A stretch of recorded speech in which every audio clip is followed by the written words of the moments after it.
साधे, सहजानंद स्वरूप चिदानंद, रत्नात्रय पद आराधे।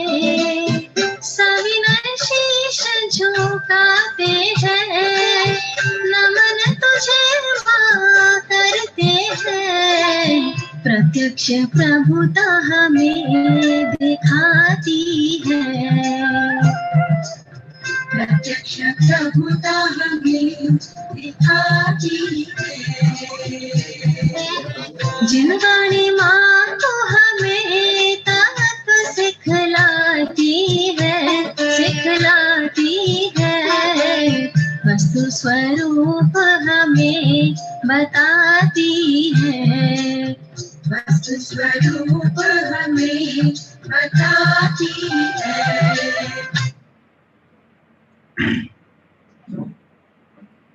हाँ चाचा जी, आप प्रारंभ कर दीजिएगा।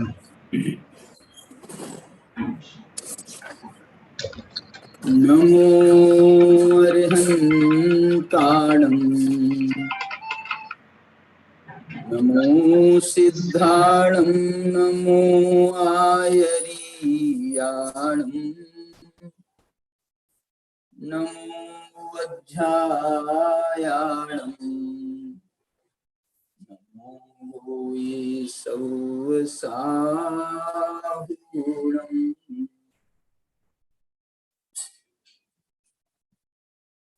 अभिवंद्यून शिरसा अपुनभव कारणं महावीरम्, ते सिंपयत्थ भंगम्, मग्गं मुखस्य वोच्छामि।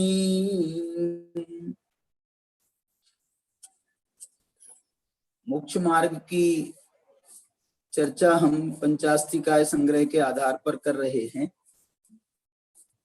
इसमें 9 पदार्थों के माध्यम से मोक्ष मार्ग की चर्चा की गई है, जिसमें हम 146 नंबर की गाथा के आधार पर निर्जरा तत्व के अंतर्गत ध्यान के स्वरूप की चर्चा कर रहे हैं। क्योंकि ध्यान का मुख्य हेतु तप को माना गया है और तप का सर्वोत्कृष्ट भेद वो ध्यान माना गया है। इसलिए और दूसरी बात ये भी है कि अंत तो गत्वा ध्यान ही चारित्र का यथाख्यात चारित्र का दाता है और यथाख्यात चारित्र ही केवल ज्ञान का प्रदाता है। इस दृष्टि से ये जो ध्यान है उसका अपने आप में बहुत महत्व बढ़ जाता है।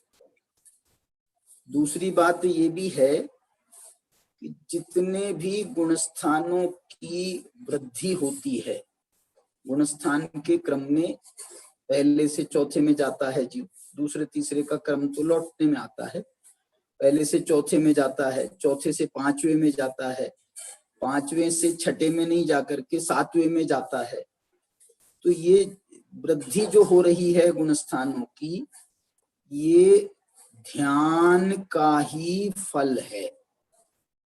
इसको हम अनेक भाषाओं में शास्त्रों में लिखा शुद्धि की वृद्धि। निर्जरा को भी तो शुद्धि की वृद्धि कहा जाता है कि शुद्धता में वृद्धि हुई, गुणस्थान में वृद्धि हुई। तो ये गुणस्थान जो बढ़ते हैं वो शुद्धता की वृद्धि से बढ़ते हैं और शुद्धता की वृद्धि को निर्जरा कहा गया है और निर्जरा का मुख्य हेतु ध्यान को कहा गया है। देखो हमने यहाँ पढ़ा भी था 144 गाथा में तो उन्होंने सामान्य निर्जरा की स्थापना की थी। फिर 145 में उन्होंने ये जरूर कहा था कि मुख्य हेतु इसका निर्जरा के मुख्य कारण का कथन करते हैं। तो निर्जरा का मुख्य कारण कौन है? तो उन्होंने इस गाथा में 145 गाथा में ये बताया कि निर्जरा का मुख्य कारण ध्यान है।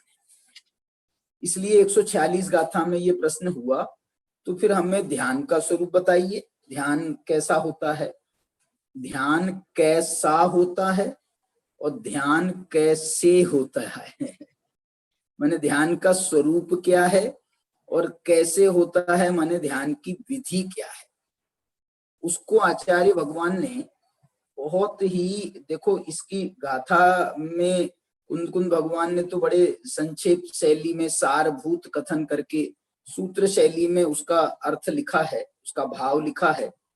अमृत चंद्राचार्य ने इसकी अच्छी टीका लिखी है, बृहद टीका भी कह सकते हैं इसको, बड़ी टीका, माने उनकी टीका जो है, यदि और बड़ी टीका इस अर्थ में भी कहना चाहता हूं कि इस गाथा में अमृत चंद्राचार्य बहुत कंजूस हैं। कंजूस किस अर्थ में, वो जो है ना कोटेशन बहुत कम देते हैं, अन्य गाथाओं के अन्यत्र के कोटेशन बहुत कम देते हैं। लेकिन ये गाथा एक ऐसी गाथा है पंचास्तिकाय की 146 नंबर की, इसमें कुंद कुंद भगवान ने 2 गाथाएं कोट की हैं। ध्यान के स्वरूप को बताते हुए उन्होंने 2 गाथाएं कोट की हैं। एक तो उन्होंने अपनी स्वयं की गाथा कोट की है, एक स्वयं की गाथा कोट की है, और दूसरी उन्होंने एक दूसरे ग्रंथ की गाथा कोट की है। अभी मैं खोज कर रहा था, संयम जी से भी हमने खोज करवाई, तो ये जो गाथा है, ये गाथा जो दूसरी गाथा है, अंतोनत्थि सुईनम, कल हमने इसकी चर्चा आखिरी में करी थी। अंतोनत्थि सुईनम कालोथो वयम च दुम्मेहा तस तन्नवरि सिक्खियब्बम जम जर मरणम खयम कुणई। यदि तुम अपने जन्म जरा मृत्यु का नाश करना चाहते हो तो नवरि सिक्खियब्बम, तो तुम्हें जल्दी से जल्दी सीख लेना चाहिए। क्या सीख लेना चाहिए, कि जिसके द्वारा तुम्हारा जन्म जरा मृत्यु का नाश हो जाए, ये बात तुमको सीखनी चाहिए। तुम बोलो साहब मैं बहुत ग्रंथ पढ़ूंगा, बहुत ग्रंथ का पहले अध्ययन करूंगा, पहले मैं शास्त्री बन जाऊं, फिर आचार्य बन जाऊं, फिर पीएचडी कर लूं, उसके बाद में मैं ये इसका विचार करूंगा। तो आचार्य उसी बात की ओर संकेत दे रहे हैं कि अंतोनत्थि सुईनम। मैं आपको सच बोलता हूँ, हम लोग, मैं जो है खास, मैं तो अपनी बात कह सकता हूँ, 50 साल हो गए हमारे को, 50 नहीं हुए, 45 साल हो गए, 45 साल। लेकिन आज भी मेरे को ऐसा लगता है कुछ नहीं पढ़ा। 45 साल से हम दूसरा काम नहीं कर रहे हैं।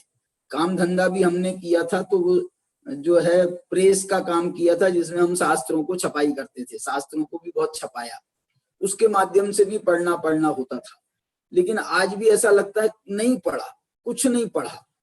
अच्छा, पढ़ भी लिया है तो जो ग्रंथ को हम रिवीजन में लेते हैं, दूसरी बार में लेते हैं, तो ऐसा लगता है अरे ये तो पहले तो हमने पढ़ा ही नहीं है, पहले पढ़ चुके, परीक्षाएं दे चुके, उसकी परीक्षाएं दे चुके हम उस शास्त्री और आचार्य के कोर्स में, उसके बाद भी ऐसा लगता है कि कुछ नहीं पढ़ा, और ये जो है बिल्कुल नया नया पढ़ रहे हैं। अब ये जो है हमारी बुद्धि, ऐसी तो हमारी बुद्धि हो गई है कि हमको याद नहीं रहता है, पुराना याद नहीं रहता, हमने क्या किया क्या नहीं किया, बस गाड़ी जो है धक रही है।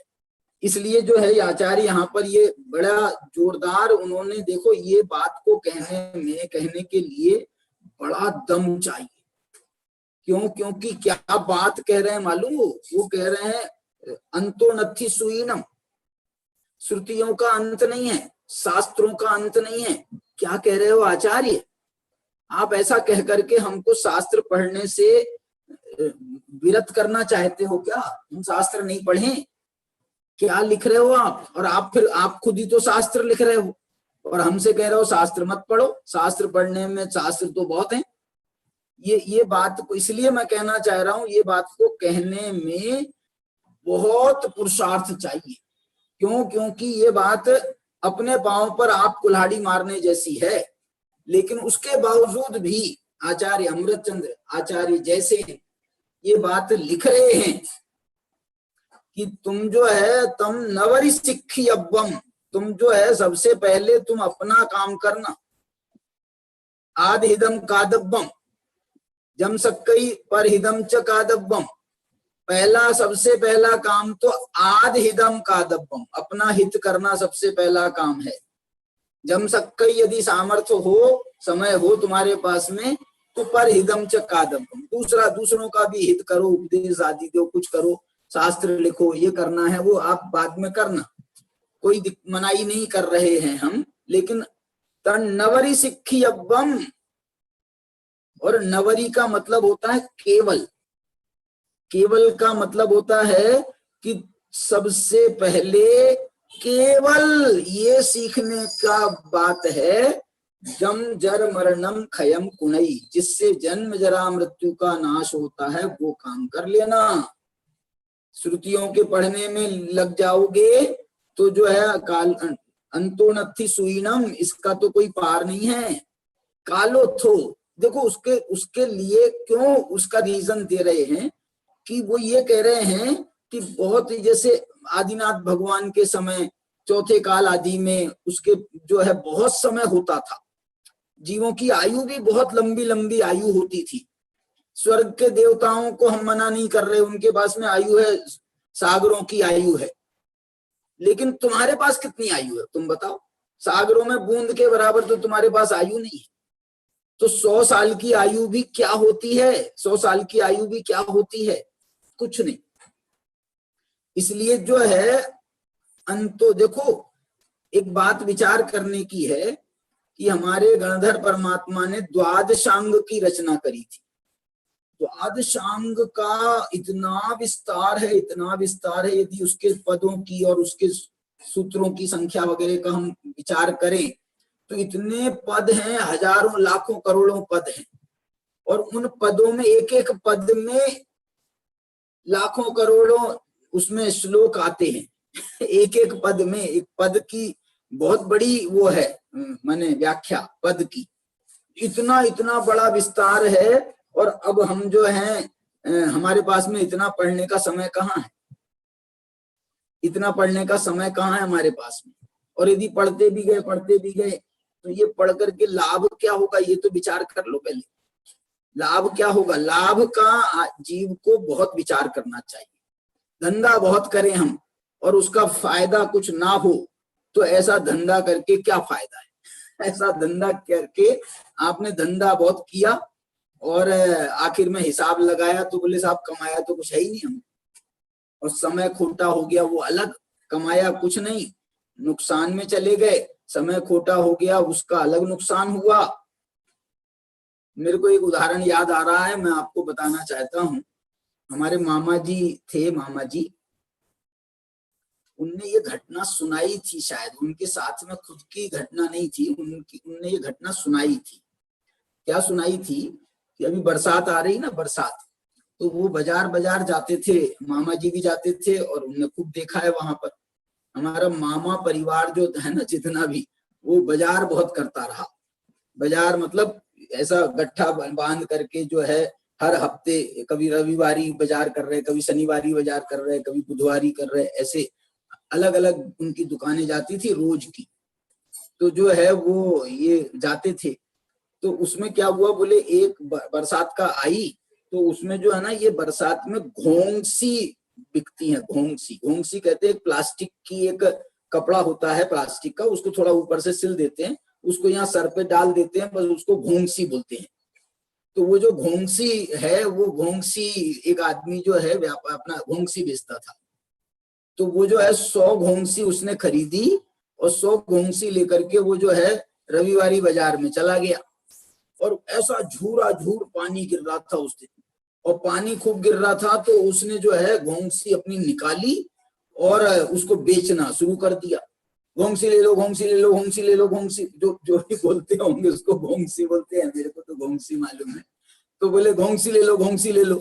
तो अब लोगों को तो पहला बरसात थी तो घोंसी की जरूरत थी, तो वो जो है सड़क पर खड़े होकर के घोंसी बेच रहा, और सब लोग आ गए, हमको एक घोंसी दो, हमको एक घोंसी दो, हमको एक घोंसी दो, हमको एक घोंसी दो। उसने जो है 10 रुपए की घोंसी उसने 15 रुपए में बेची, 15 रुपए में घोंसी बेची, 10 रुपए की घोंसी 15 रुपए में बेची, और उसकी जो है 1 घंटे में सारी घोंसी खत्म हो गई। अब जब घोंसी खत्म होने के बाद में उसने हिसाब लगाया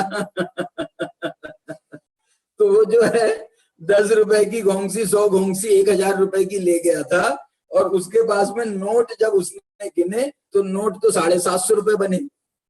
बोले यार ये 750 रुपए मैंने 15 रुपए में घोंसी बेची है, मेरे पास तो 1500 रुपए आने चाहिए एक 100 घोंसी के, और ये आए तो 75 रुपए 750 रुपए आए।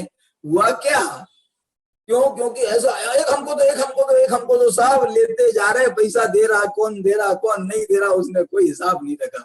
इतनी मेहनत करी, भर पानी में उसने घोंसियां बेची, और उसके बाद में फायदा क्या हुआ? तो बोले 1000 रुपए का माल 750 में बिका, जबकि उसने रेट जो रखे थे वो 1.5 रेट रखे थे, 10 के 15 के। ऐसे हम जो है ना धंधा खूब करें, खूब धंधा करें, और उसके बाद में हिसाब लगाएं मरते समय कि हमने जीवन में क्या उपलब्धि की, और हम कुछ जीवन में लेकर के जा रहे कि नहीं जा रहे। इसका जब हिसाब लगाने बैठे तो हम तो खाली हाथ आए थे और खाली हाथ जा रहे हैं। बाहर की पैसे धन पैसे की बात नहीं कर रहा हूं मैं, ये मनुष्य पर्याय जिसके लिए मिली थी, जिन संस्कारों को लेने के लिए मिली थी, जो अपनी आत्मा में आत्म प्राप्ति के संस्कार डालने के लिए मिली थी, सम्यक दर्शन प्राप्त करने के लिए मिली थी, रत्नत्रय का स्वाद चखने के लिए मिली थी, हमने वो काम किया नहीं, इसलिए हम खाली हाथ आए थे। क्योंकि पंचम काल में कोई सम्यक दृष्टि जन्म से उत्पन्न नहीं होता, तो ये पंचम काल में जन्म से उत्पन्न नहीं होता है, साथ में लेकर के आए नहीं और साथ में लेकर के जा नहीं रहे। इसलिए जो है ये बड़ा बड़ा बड़ा बड़ा खेद का जो है ये विषय माना गया। इसलिए आचार्य कह रहे हैं कि मेरे को ये बोल लेने दो, मैं जो है अपने आप को रोक नहीं पा रहा हूं। क्या बोल लेने दो? अंतो नत्थि सुईनम, कालो थो, और तेरे पास में काल थोड़ा है। और दूसरी बात, काल यदि थोड़ा भी होता और तू जो है गंधर जैसी तेरे पास में बुद्धि होती तो हम कह देते थोड़े काल। उनने अंतर मुहूर्त में रचना कर दी ना द्वादशांग की, तो इतनी बुद्धि होती तो अंतर मुहूर्त में काम हो जाता, लेकिन अंतर मुहूर्त में तू पढ़ लेता, लेकिन तेरे पास में उतनी बुद्धि भी नहीं है। वयम च दुम्मेहा, अभी मैंने इसकी खोज करी, इनसे संयम से करवाई। इनने जो है वो ये जो गाथा है ना, ये गाथा ये इसमें नहीं लिखी है। इस गाथा को गाथा तो लिखी है, लेकिन ये गाथा कहाँ की है, ये गाथा का कोई प्रमाण नहीं लिखा है। अमृत चंद्र ने भी नहीं लिखा, जयसेनाचार्य ने भी नहीं लिखा। एक ब्रह्मदेव सूरी के परमात्म प्रकाश की टीका में भी ये गाथा मिलती है, लेकिन वो जो गाथा है प्रमाण नहीं मिल रहा था।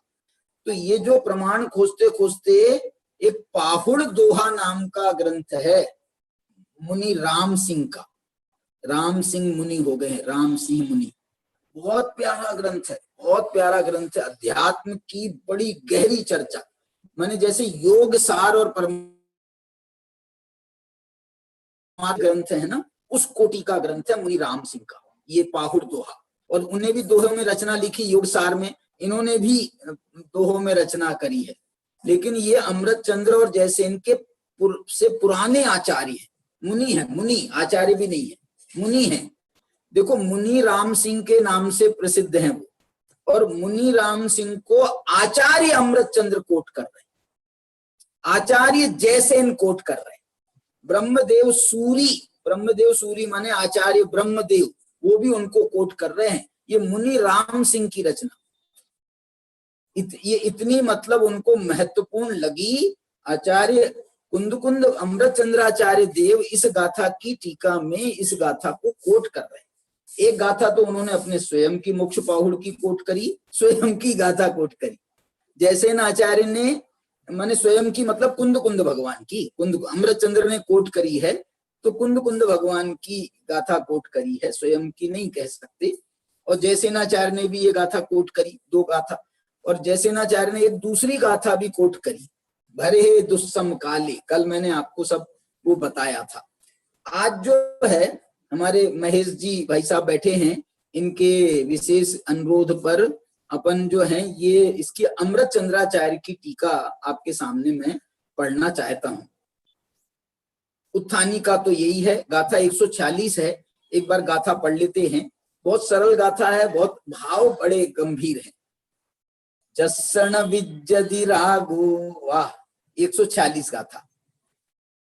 दोसो मोहो यजोग परिकम्मो, तस्य सुहासुह डहनो, झाण मऊ जाय दे अगणी। वाह, जस्सण ध्यान, झाण मऊ जाय दे अग्नि, इसको ध्यान कहते हैं।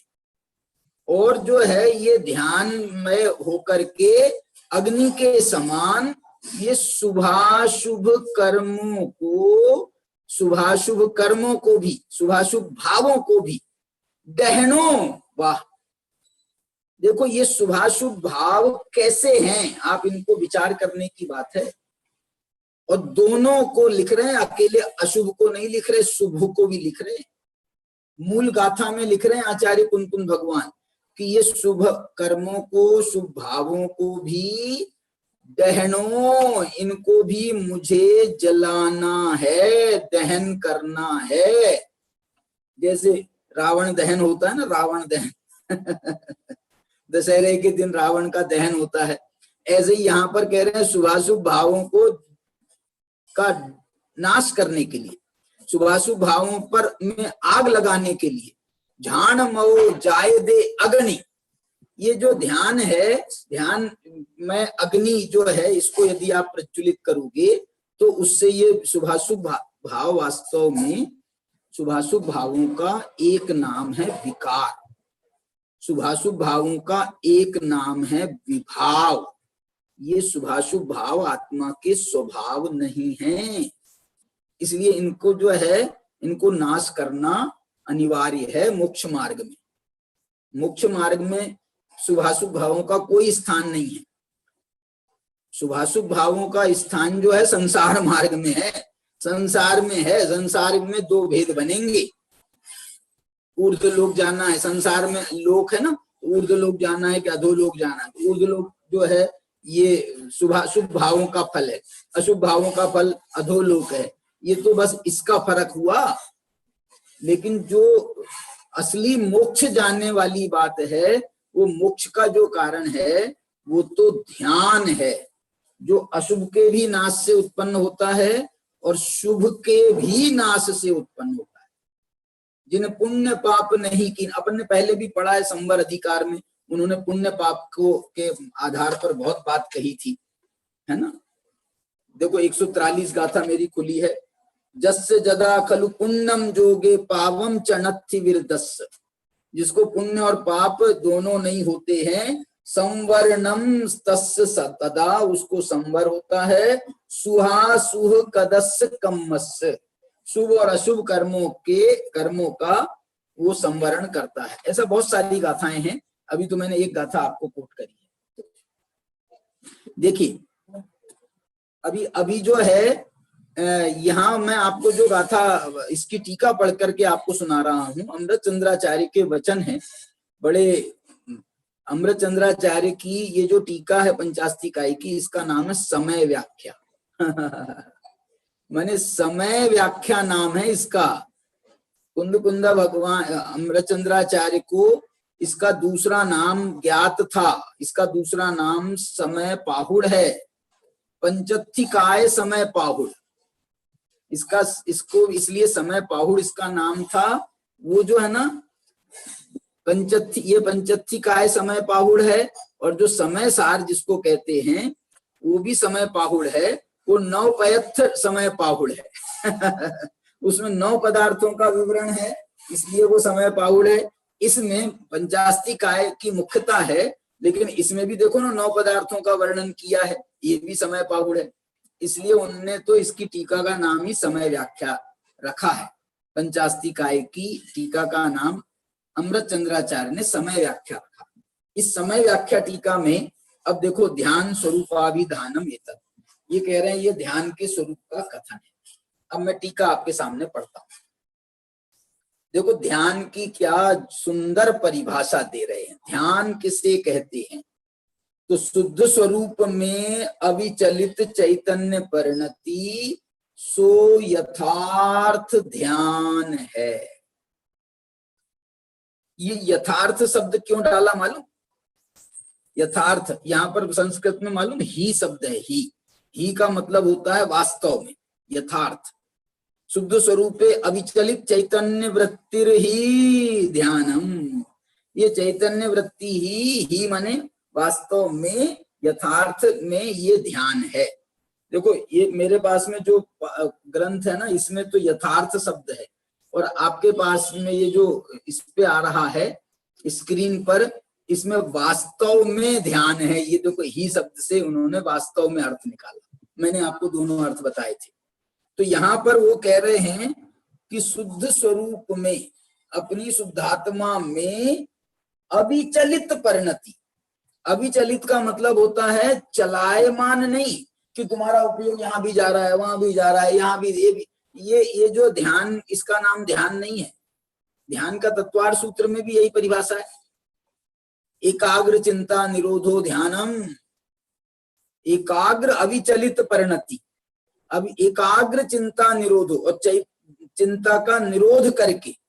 क्यों चिंता का निरोध करके? क्योंकि चिंता रखोगे तो अविचलित नहीं होगी, अविचलित नहीं होगी। इसलिए एकाग्र, एक शुद्ध स्वरूप में माने एकाग्र, और अविचलित माने चिंता निरोधो चैतन्य परिणति, सो यथार्थ ध्यान है। ध्यान यद्यपि ध्यान, यदि सामान्य व्याख्या करेंगी, जब हम ध्यान की सामान्य स्वरूप बताएंगे ध्यान का, तो ध्यान के तो हम एकाग्रता का नाम ध्यान कहेंगे। तो ध्यान के 4 भेद बताएंगे, आर्त ध्यान, रौद्र ध्यान, धर्म ध्यान, शुक्ल ध्यान, फिर एक एक के 4-4 भेद बताएंगे। वो बहुत विस्तार है उसका। लेकिन आचार्य कह रहे हैं मैं जो ध्यान की चर्चा कर रहा हूं, ये मोक्ष मार्ग भूत ध्यान है।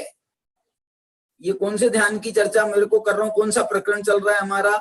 ये मोक्ष मार्ग का प्रकरण चल रहा है। संवर निर्जरा तत्व का व्याख्यान चल रहा है। तो संवर निर्जरा तत्व में जो ध्यान की चर्चा होगी, वो कौन सा ध्यान होगा? वो आर्त ध्यान होगा, वो रौद्र ध्यान होगा। ये तो संसार के कारण है, आर्त ध्यान और रौद्र ध्यान संसार के कारण है, नरक निगोद में ले जाने वाले हैं। इसलिए तत्वार्थ सूत्र में भी जो ये 2 ध्यान है ना, धर्म ध्यान और शुक्ल ध्यान, इन 2 ध्यानों के लिए एक बहुत अच्छा सूत्र आता है तत्वार्थ सूत्र में। मालूम है कौन सा सूत्र है? बताओ। वो सूत्र है परे मोक्ष हेतु। 4 ध्यान है, उसमें परे का मतलब है बाद के, और परे माने आखिरी के 2, द्विवचन है परे में। तो आखिरी के माने परे माने बाद के, और द्विवचन डाला है माने बाद के 2 कौन से हैं? वो मोक्ष हेतु हैं। मोक्ष हेतु है माने यही मोक्ष मार्ग भूत हैं, मोक्ष के कारण है वो, परे मोक्ष हेतु। इसलिए जो है यहाँ पर उन्होंने इसको ध्यान कहा। इसलिए उन्होंने देखो, तत्वार्थ सूत्रकार यद्यपि सामान्य रूप से ध्यान की व्याख्या कर रहा है, लेकिन उन्होंने भी मूल परिभाषा में एकाग्र चिंता निरोधो ध्यानम अंतर्मुह, एकाग्र चिंता निरोधो ध्यानम मांतर मुहूर्तात, मांतर मुहूर्तात माने वो ये कह रहे हैं कि उनने ध्यान की परिभाषा में यही ध्यान की परिभाषा दी, परे मोक्ष हेतु वाले ध्यान की परिभाषा दी। आर्त ध्यान रौद्र ध्यान की परिभाषा नहीं थी। अंतर मुहूर्तात का मतलब है, देखना सामान्य में भी घटित हो जाता है, क्योंकि जो ध्यान होता है, ध्यान कोई एक समय की पर्याय का नाम नहीं है।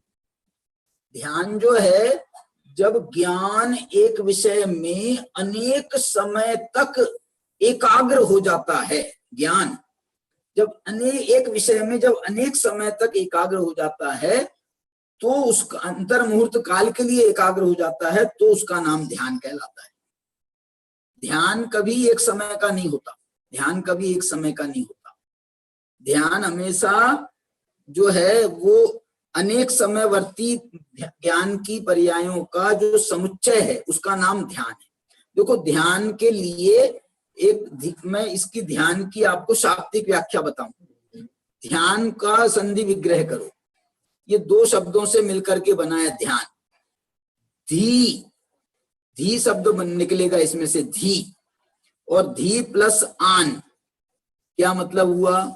धी माने होता है बुद्धि, बुद्धि माने होता है ज्ञान। तो जब ज्ञान को, बुद्धि को, धी को एक अपनी आत्मा की तरफ लाया जाता है, उसका नाम है ध्यान। धी माने बुद्धि को, आन, आन कह रहे हैं, आन, आन का मतलब क्या? आने दो। तो धी को माने बुद्धि को जब अपने आत्मा की तरफ लाते हैं, आन माने हमारे पास तो सिर्फ हमारा आत्मा है, और जब हम अपनी आत्मा में बुला रहे हैं तो वास्तव में आन है। हम अपने घर में थोड़ी बुला रहे हैं धी को। धी तो ज्ञान की पर्याय है, और उसको अपनी आत्मा में लगाना, इसका नाम है शुद्ध स्वरूप में एकाग्र अविचलित चैतन्य परिणति, उसका नाम ध्यान है। अब ये तो हुआ ध्यान कैसा होता है, इसका नाम है ये जो एक लाइन पढ़ी। अब अगली लाइन से अमृतचंद्राचार्य खुद कह रहे हैं वह ध्यान कैसे होता है, तो उसे प्रकट करने की विधि अब कही जाती है। अब उसके प्रकट करने की विधि को अमृतचंद्राचार्य बता रहे हैं। दो स्टेप में काम किया उन्होंने। पहला तो क्या है ध्यान, और दूसरा बता रहे हैं कैसे होता है वह ध्यान। चलिए, अब इसमें जो वो बता रहे हैं कि जब वास्तव में योगी दर्शन मोहिनी और चारित्र मोहिनी का विपाक पुद्गल कर्म होने से उस विपाक को कर्मों में समेटकर तदनुसार परिणति को, उपयोग को व्यावृत्त करके मोही, रागी और द्वेषी न होने वाले ऐसे उस उपयोग को अत्यंत शुद्ध आत्मा में ही निष्कंप रूप से लीन करता है, तब उस योगी को, पढ़ देता हूं मैं, तब उस योगी को जो कि अपने निष्क्रिय चैतन्य रूप स्वरूप में विश्रांत है, मन वचन काय को नहीं भाता, स्वकर्मों में व्यापार नहीं करता, उसे सकल शुभाशुभ कर्म रूप ईंधन को जलाने वाले, अगला पेज पर आएगा, सकल शुभाशुभ कर्म रूप ईंधन को जलाने में समर्थ होने से अग्नि समान ऐसा परम पुरुषार्थ सिद्धि के उपाय भूत ध्यान प्रकट होता है। देखो ये जो है ना अमृतचंद्राचार्य का एक और ग्रंथ है, उसका नाम है पुरुषार्थ सिद्धि उपाय। उन्होंने अपने पुरुषार्थ सिद्धि उपाय ग्रंथ का भी यहाँ पर नामोल्लेख करके, मैं ये नहीं कहना चाह रहा हूं कि उन्होंने अपने ग्रंथ का एडवर्टाइज कर दिया। क्या चाहिए? गाथा नंबर 146। चलिए, तो ये जो है ना परम पुरुषार्थ सिद्धि के उपाय भूत, क्या बात है। ये अमृतचंद्राचार्य मतलब यहाँ पर ये पुरुषार्थ सिद्धि उपाय माने मोक्ष मार्ग, पुरुषार्थ सिद्धि का उपाय, पुरुषार्थ के द्वारा सिद्ध होने वाली जो मोक्ष अवस्था, उसके उपाय भूत माने मोक्ष मार्ग की अवस्था, और उसमें सबसे परम पुरुषार्थ सिद्धि। देखना, मोक्ष मार्ग के तो मैंने कहा ना, संवर भी है, निर्जरा भी है, सगुप्ती, समिति, धर्मानुप्रेक्षा, परिसय, चारित्र, उसको बहुत प्रकार से बताया, सम्यक दर्शन, सम्यक ज्ञान, सम्यक चारित्र, बहुत प्रकार से बताया। लेकिन यहां जो कह रहे हैं, सुनो कि तुम तो एक ध्यान कर लो अपनी शुद्धात्मा का, सब इसमें गर्भित है। शुद्धात्मा का ध्यान करोगे, इसमें सम्यक दर्शन गर्भित है, सम्यक ज्ञान गर्भित है, सम्यक चारित्र गर्भित है, इसमें व्रत गर्भित है, सगुप्ती, समिति, धर्म, अनुप्रेक्षा, परिसय, चारित्र सब गर्भित है, इसमें संवर गर्भित है, इसमें निर्जरा गर्भित है। ये नाम है ध्यान। ध्यान माने परम पुरुषार्थ सिद्धि के उपाय। परम परम परम परम माने उत्कृष्ट से उत्कृष्ट। परमात्मा अपन कहते हैं ना, जो आत्माएं सर्वोत्कृष्ट दशा को प्राप्त हो गई हैं, उन्हें हम परमात्मा कहते हैं, परम आत्मा कहते हैं।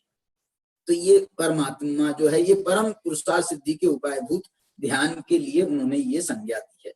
अब मैं आपको ये बताना चाह रहा हूं कि इसमें देखो, इसमें जो है कैसे वाली बात जो होती है, जब कैसे वाला प्रश्न आता है, माने जब हम कोई विधि बताते हैं तो विधि का तो स्वरूप ही ऐसा है कि आपसे कोई पूछेगा कि साहब ये पानी बनाने की विधि क्या है, हम वहां जा रहे हैं, क्या नाम, प्रयोगशाला में जा रहे हैं, हमको उसमें ये प्रयोग करना है, इसकी विधि आप बताओ हमको।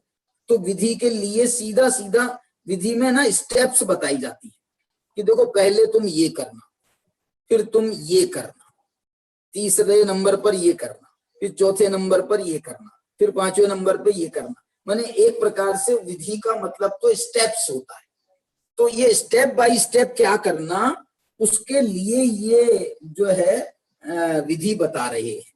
तो सबसे पहली स्टेप क्या है, तो बोले जब वास्तव में योगी दर्शन मोहिनी और चारित्र मोहिनी का विपाक, माने दर्शन मोहिनी और चारित्र मोहिनी का विपाक माने उसके फल को उद्गल कर्म होने से उस विपाक को कर्मों में समेट कर, क्या बात है। ये कहना चाह रहे हैं आचार्य कि ये दर्शन मोहिनी और चारित्र मोहिनी क्या है, तो बोले दर्शन मोहिनी चारित्र मोहिनी तो मोहिनी कर्म की अवस्थाएं हैं। तो किसकी अवस्था बताई आपने, किसकी अवस्था बताई, बोले साहब मोहिनी कर्म की अवस्था है। तो एक काम करो, इनको तुम जो है ना मोहिनी कर्म के में ही डाल दो। मोहिनी कर्म की अवस्था है ना, तो वो अवस्था को उसको ही सौंप दो। बोले भैया ये तुम्हारी अवस्था है। अवस्था का मतलब होता है पर्याय। पर्याय का मतलब क्या होता है, पर्याय का मतलब होता है द्रव्य के पुत्र का नाम पर्याय है। द्रव्य के पुत्र का नाम पर्याय है। तो आचार्य कह रहे हैं कि हे पुद्गल द्रव्य, तुम्हारी पर्याय ये कर्म है, दर्शन मोहिनी चारित्र मोहिनी ये तुम्हारी पर्याय है, तुम इसको संभालो, तुम ही संभालो। हमारे पास काहे को भेज दिया, यहाँ पर आकर के उत्पात मचाते हैं ये दर्शन मोहिनी चारित्र मोहिनी, तो हमको जो है इनका उत्पात नहीं चाहिए, तुम ही संभालो इनको। तो ये देखो कितनी बढ़िया भाषा कह रहे हैं। सुनो उदाहरण, ये बच्चों को देख करके उदाहरण आ रहा है मेरे को कि जो है ना ये बच्चे हमने भर्ती कर लिया, बहुत अच्छी अच्छी बातें करी, उसको हमने भर्ती कर लिया। अब भर्ती करने के बाद में यहाँ आकर के वो बच्चा तो शैतानी करने लगा बहुत। हमने तो पहले भी पूछा था भैया कोई शैतानी वैतानी तो नहीं करते हो, बोले नहीं नहीं नहीं शैतानी क्यों, बहुत अच्छा लड़का है, बहुत अच्छा लड़का है। अंदर की बात तो ये थी कि बोले हम तुम्हारे यहाँ भेज ही इसलिए रहे हैं कि यहाँ पर बहुत शैतानी करता है हमारा लड़का, इसलिए हम आपके पास में भेज रहे हैं। हमने बहुत नाम सुना है नागपुर का कि यहाँ जाते हैं तो बच्चे सुधर जाते हैं इसलिए हम भेज रहे हैं। भैया ये मैंने ये सुधारने की प्रयोगशाला नहीं है तो फिर क्या हुआ, हमने बहुत समझाया, उसके मम्मी पापा को बुलाया, उनसे भी समझवाया, सब काम किया। उसके बाद भी जब वो नहीं समझा, नहीं सुधरा, तो हमने उनके माँ बाप को बुला करके मालूम क्या कहा, क्या कहा कि भैया ये आपकी अवस्था है ये आपकी पर्याय है, ये आपका पुत्र है, ये हमसे नहीं संभल रहा है, आप ही संभालो।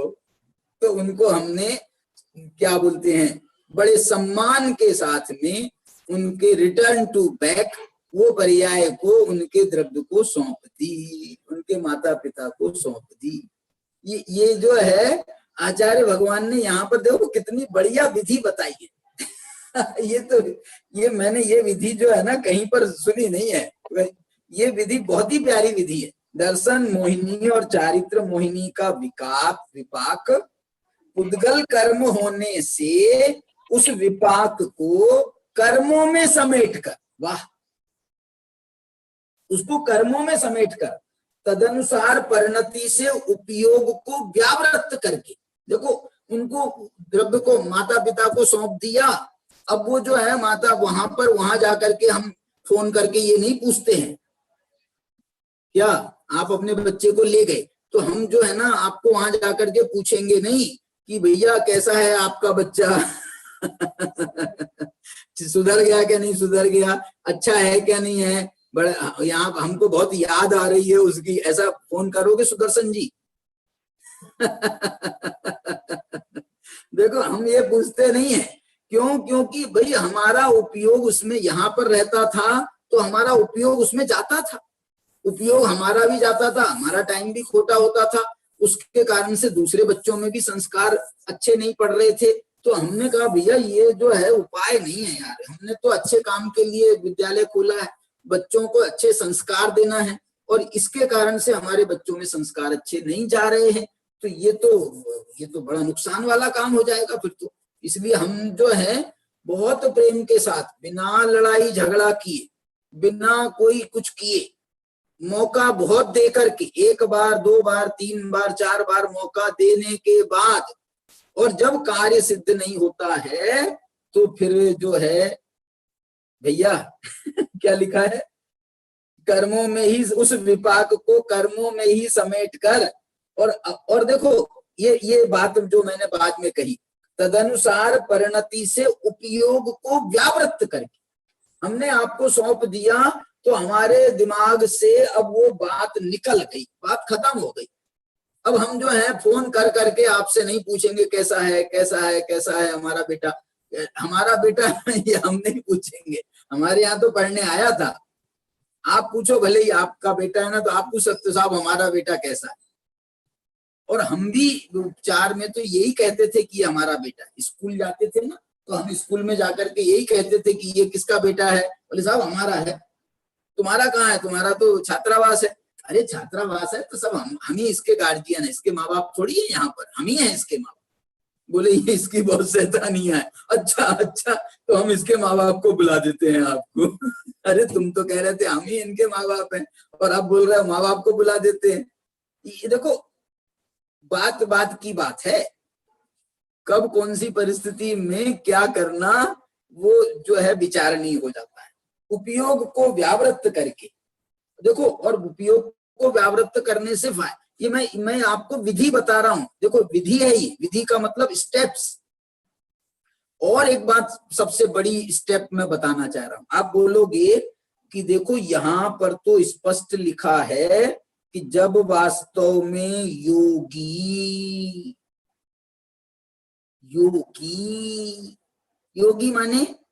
योगी माने साधु, मुनि महाराज, योगी साधु, तो बोले जो योगी के लिए लिख रहे हैं, तो हम आप तो योगी में आते नहीं हैं, इसलिए ये बात जो है ये हम आपके लिए नहीं है, ये हम आपके लिए नहीं है। देखो ये अमृतचंद्राचार्य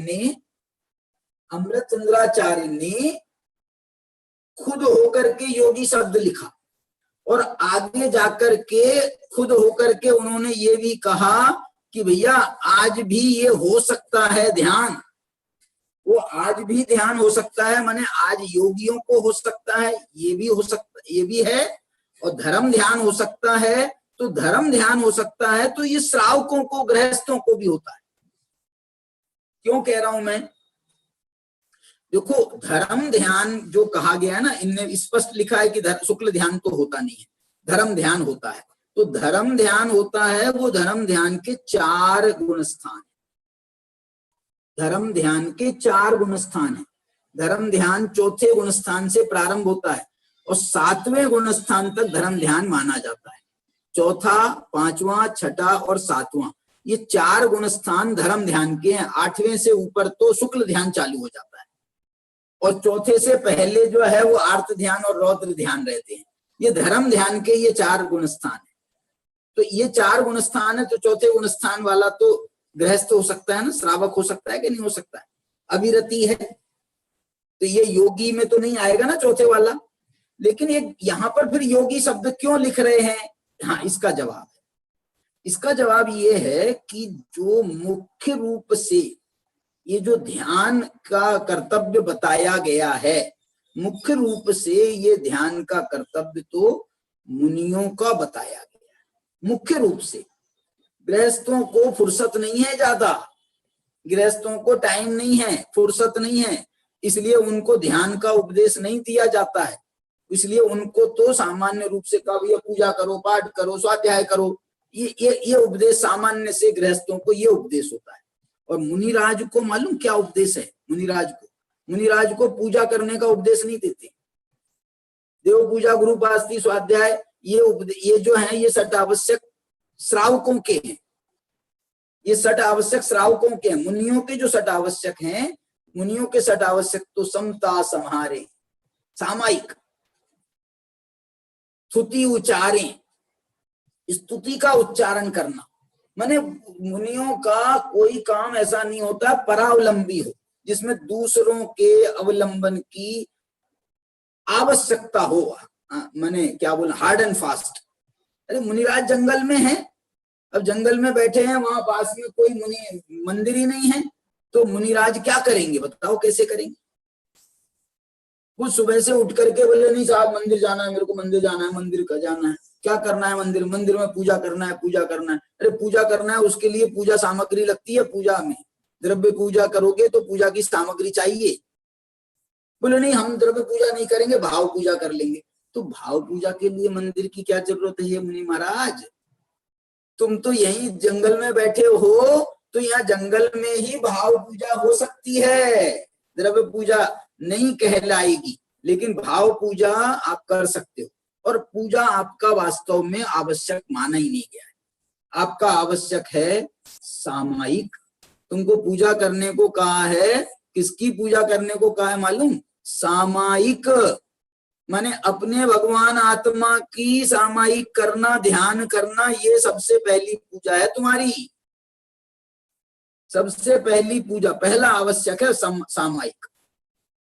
फिर दूसरा आवश्यक है स्तुति उच्चारें, स्तुति। फिर तीसरा आवश्यक है वंदना, तीसरा आवश्यक वंदना है। माने पहला, सबसे पहले तो ब्रह्म मुहूर्त में ध्यान करते हैं, उसके बाद में स्तुति गान करते हैं, उसके बाद में वंदना का नंबर मालूम कब आता है मुनि महाराज को? मुनि महाराज जब वो जंगल से निकल करके वो अपने यहाँ आते हैं ना, जब गांव में आहार आदि के लिए, तो आहार के लिए आते हैं तो पहले सबसे पहले वंदना करते हैं। वंदना करते हैं माने मंदिर में जा करके दर्शन करेंगे, और दर्शन करके फिर वहां से वो आहार के लिए निकलते हैं। इसलिए मुनिराजों का आपने देखा होगा, मुनिराज की जो आहारचर्या है वो मंदिर से प्रारंभ होती है, मंदिर से निकलते हैं आहार के लिए। क्यों मंदिर से निकलते हैं? क्योंकि पहले, उसके पहले वो वंदना करते हैं।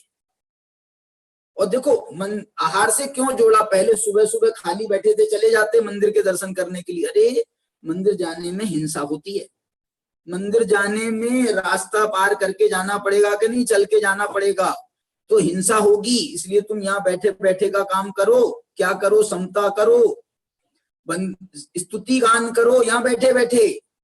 और जब आहार के लिए जाओगे तो रास्ते में मंदिर आएगा, मंदिर के दर्शन कर लेना, इसका नाम है वंदना। फिर आहार करके वापस आने पर प्रतिक्रमण प्रायश्चित चालू हो जाता है।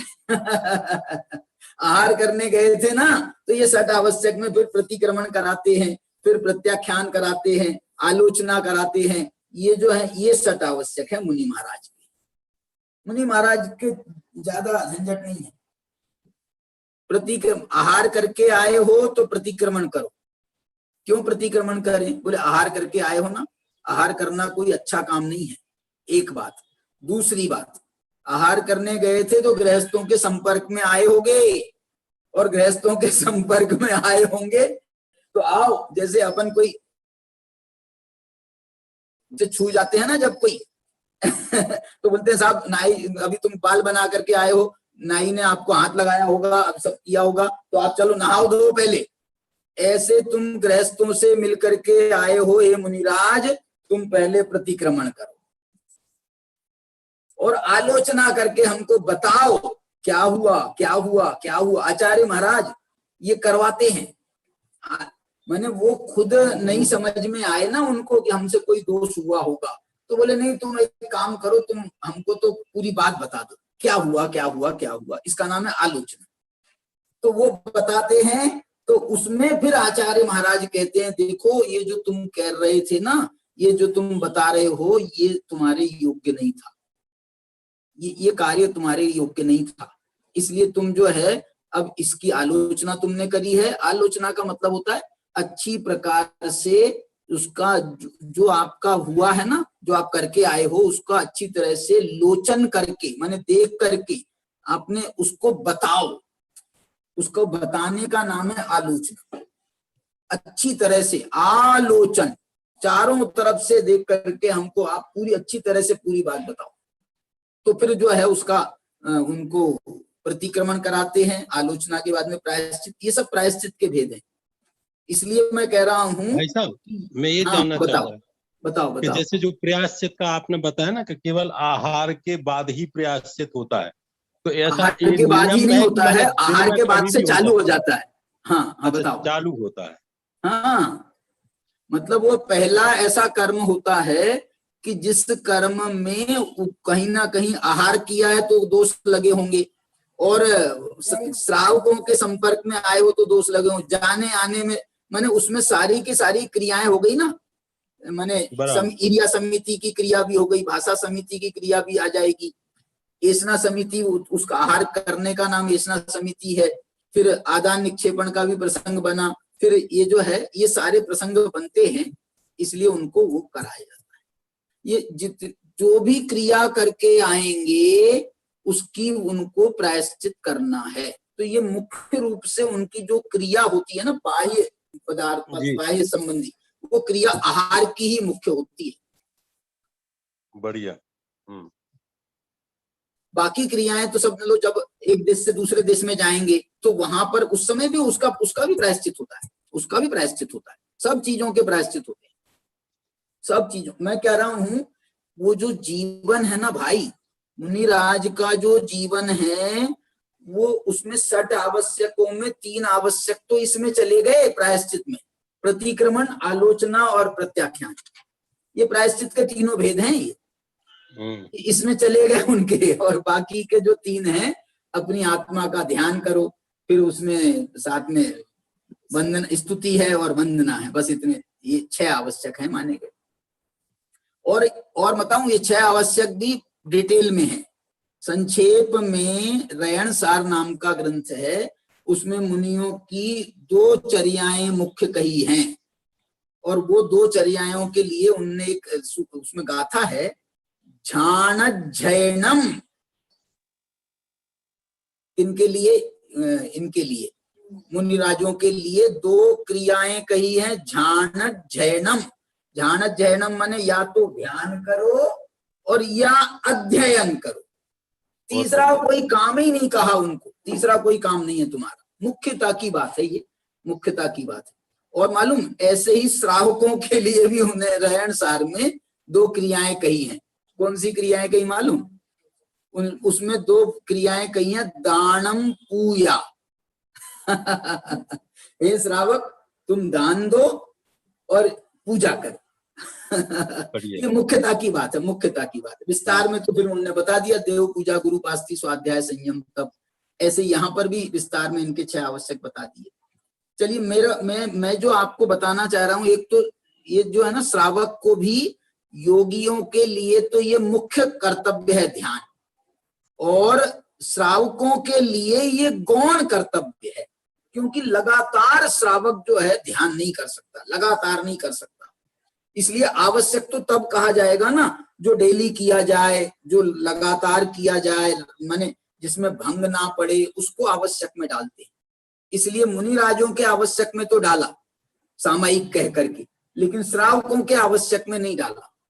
श्रावकों के लिए जो है ये उत्तर गुण कह सकते हो आप, श्रावकों के मूल गुण में ना कि उत्तर गुण कह सकते हो आप, क्योंकि 4थे गुण स्थान में तो कहा है महीनों में 1 आध बार आत्मा का ध्यान होता है। इसलिए वो आत्म ध्यान, मतलब वो निश्चय धर्म ध्यान की बात है। व्यवहार धर्म ध्यान के तो ये सारे रूप ही हैं, देव पूजा, गुरु पास्ती, स्वाध्याय आदि, ये व्यवहार धर्म ध्यान के अंतर्गत आते हैं। इसलिए व्यवहार धर्म ध्यान तो आवश्यक में चला गया, लेकिन निश्चय धर्म ध्यान जो है वो उसके जो है वो जब होता है तब होता है। मुनिराज को तो हर अंतर मुहूर्त में, उनको तो हर अंतर मुहूर्त में आत्मा का ध्यान करना है, 7वें गुण स्थान में जाना है। तो इस दृष्टि से ये योगियों की मुख्यता से बात करी। अब इसमें भी मैं ये कहना चाहता हूं कि उन्होंने योगियों की बात करते तो अकेले चारित्र मोहिनी की बात करना था, उन्होंने ये दर्शन मोहिनी को क्यों डाला? मुनि बने हैं तो दर्शन मोहिनी का तो बहुत पहले ही नाश कर दिया, चौथे गुण स्थान में नाश कर दिया था, पांचवे में कर दिया था। बोले नहीं नहीं कोई मुनि को नहीं हो तो, अरे कोई मुनि की बात नहीं ना, फिर तो मुख्य वाली बात नहीं है ना। मुख्य वाली बात तो इसलिए योगी कह करके तो उन्होंने मुख्यता मुनियों को दी है, लेकिन ये दर्शन मोहिनी और चारित्र मोहिनी कह करके दर्शन मोहिनी को पहले नंबर पे रखा है कि हे मुनि ये विचार कर लो तुम्हारे दर्शन मोहिनी का नाश हुआ है कि नहीं हुआ है। दर्शन मोहिनी का नाश हुआ नहीं हो और तुम चारित्र मोहिनी के नाश के लिए ध्यान का उद्यम करोगे तो ये ध्यान तुम्हारा सिद्ध नहीं हो सकता। ये तो तुम्हारी पहली स्टेप बिगड़ गई। जो अभी विधि बता रहे हैं ना, ध्यान की विधि बता रहे हैं, तो ये पहली विधि ही बिगड़ गई तुम्हारी।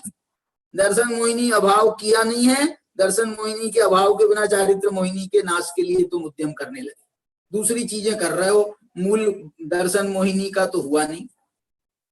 दर्शन मोहिनी का मालूम एक और दूसरा अर्थ बता सकता हूं मैं। दर्शन मोहिनी का मतलब ये है कि हे मुनिराज तुम्हारी थ्योरी अच्छी है क्या नहीं। माने ये दर्शन मोहिनी को हम थ्योरी से जोड़ सकते हैं, चारित्र मोहिनी को हम प्रैक्टिकल से जोड़ सकते हैं। तो माने ये थ्योरी माने मूल सिद्धांत तुम्हारे समझ में आया है कि नहीं आया, मूल बात तुम्हारे समझ में आई है कि नहीं आई है, उसका तुम्हारे को माने अभी प्रैक्टिकल का अनुभव अलग होगा। लेकिन अभी प्रैक्टिकल का अनुभव माने तुमने प्रैक्टिकल नहीं किया खुद, लेकिन प्रैक्टिकल करते हुए देखा कि नहीं देखा, और प्रैक्टिकल करते हुए देखा होगा तो उसमें भी तुमने जो है तुमको भी उसकी अनुभूति वैसी हो गई एक बार। तो अभी प्रैक्टिकल जो प्रयोगशाला वाली बात है वो तो आगे के गुणस्थानों की बात है। लेकिन यहाँ पर जो दर्शन मोहिनी का नाश करने के लिए भी क्षण भर निज रस को पी चेतन मिथ्या मल को धो देता है, वो जो है ना क्षण भर निज रस को पी चेतन, तो वो जो क्षण भर के लिए अपने निज रस को पीने वाली बात है वो ये दर्शन मोहिनी की बात है। फिर चारित्र मोहिनी की बात है जो मैंने आगे आपको बताई। चलिए इसके बाद में लीन करता है। देखो ऐसे उपयोग को अत्यंत शुद्ध आत्मा में ही निष्कंप रूप से लीन करता है। ये शुद्ध आत्मा मालूम है, ये शुद्ध आत्मा ये जब ये शुद्धोपयोग करता है तब नहीं होता शुद्ध आत्मा। ये शुद्ध आत्मा तो इसका पहले से है अनादि से शुद्ध है, उस आत्मा का ध्यान करने की बात कही जा रही है। ऐसा नहीं है कि हम शुद्धोपयोग से आत्मा को शुद्ध करेंगे, शुद्धोपयोग से आत्मा शुद्ध नहीं हो रहा, शुद्धोपयोग से तो तेरी परिणति शुद्ध हो रही है, आत्मा तो त्रिकाल शुद्ध है। इसलिए शुद्ध आत्मा में ही निष्कंप रूप से लीन करता है उस योगी को जो कि अपने निष्क्रिय चैतन्य रूप स्वरूप में विश्रांत है, वचन मन काया को नहीं भाता। ये मैंने आपको पढ़ा। और इसके बाद की जो दो गाथाएं हैं उनके बारे में भी अपन ने चर्चा करी है, कल भी उसकी चर्चा की थी। इसमें जो है एक भावार्थ में इन्होंने जयचंद जी ने जो कल हमने जयसेनाचार्य की टीका पढ़ी थी ना, उसी के अंशों को लेकर के ये भावार्थ लिखा है। ये जयचंद जी का भावार्थ नहीं है, सॉरी ये जयचंद जी का भावार्थ नहीं है, इसका भावार्थ कोई और है। क्या नाम है उनका, कोई इसका जो इसकी जो रचना हुई है, वैसे तो अपन उनका कह सकते हैं हिम्मत भाई का। क्यों? क्योंकि हिम्मत भाई ने अंतिम काम जो है ये हिम्मत भाई ने किया है। जो पांचों परमागमों का काम किया गया है वो हिम्मत भाई के द्वारा किया गया है। ये जो नीचे टिप्पणियां वगैरह लगाई हैं ये सब हिम्मत भाई की लगाई। देखो भावार्थ पढ़ देता हूँ।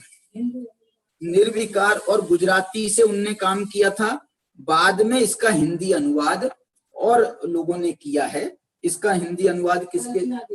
नहीं, वो कल्पना दीदी का तो जयसेनाचार्य की टीका का है। ये अमृत चंद्राचार्य की टीका का हिंदी अनुवाद और किसी का होगा, वो देख लेंगे। चलिए, निर्विकार निष्क्रिय चैतन्य चमत्कार में निश्चल परिणति वह ध्यान है। वाह, चैतन्य चमत्कार ये शब्द ध्यान देने का है। में निश्चल परिणति वह ध्यान है, यह ध्यान मोक्ष के उपाय रूप है। ये जो बात कल आई थी वो बता रहे हैं। जिस प्रकार थोड़ी सी भी अग्नि से, ये जो मूल गाथा में है, तो उसी बात का विस्तार यहाँ पर बाद में इनने अमरचंद्राचार्य ने भी किया, जयसेनाचार्य ने लिखा।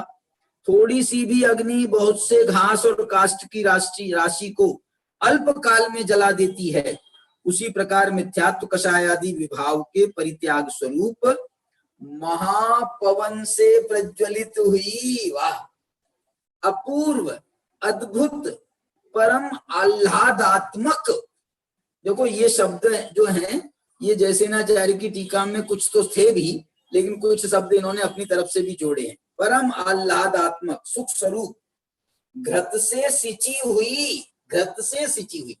देखो घृत से यदि हम माने हमारे पास में ईंधन तो हमने इकट्ठा कर लिया लकड़ी आदि, लेकिन यदि हमने उसमें घृत डाल दिया ना तो ऐसी अग्नि प्रज्वलित होती है कि देखते ही बनती है। इसलिए जो है उसमें ये घृत से सिंची हुई निश्चल आत्म स्वरूप ध्यानाग्नि मूलोत्तर प्रकृति भेद वाले कर्म रूपी ईंधन की राशि को क्षण मात्र में जला देती है। इस पंचम काल में भी यथाशक्ति ध्यान हो सकता है।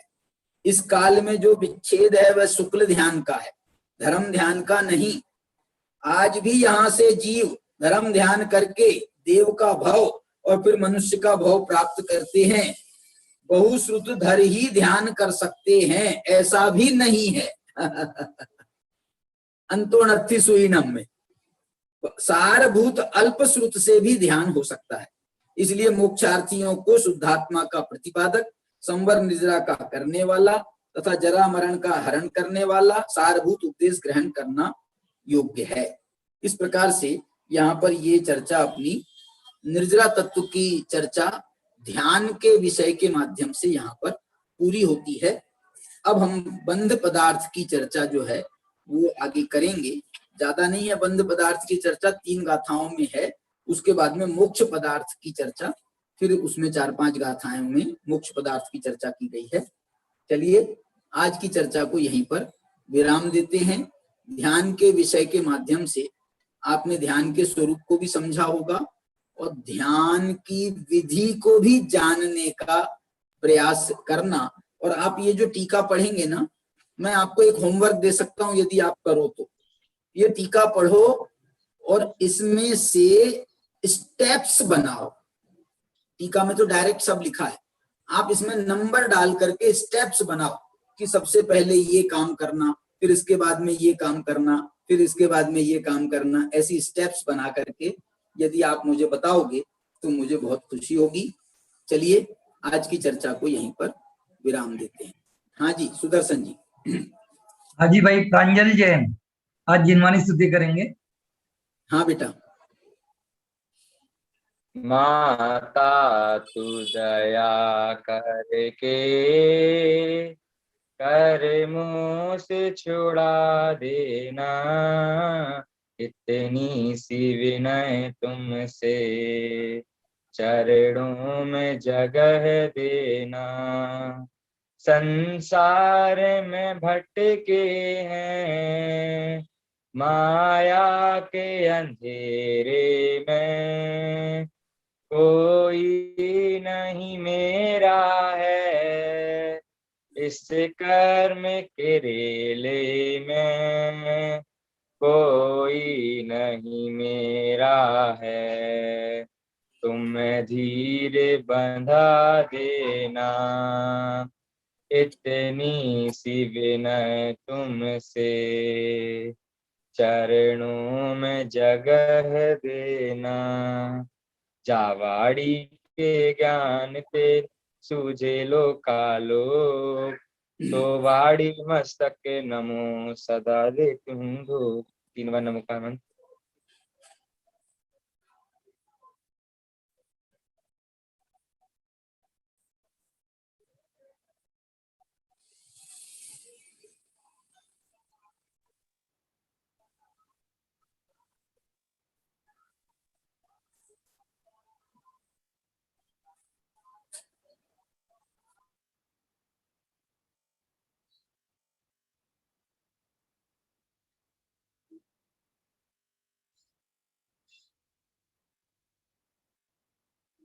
जय बोलो द्वादशांग रूपी जिनवानी माता की जय।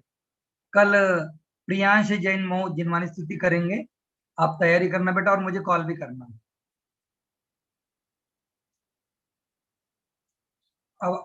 आवाज चालू करो जज, आपकी आवाज आवाज। सभी को जय जिनेन्द्र, हमारे सब बच्चों को भी जय जिनेन्द्र। और जो मैंने होमवर्क दिया है उसे करने का प्रयास करना।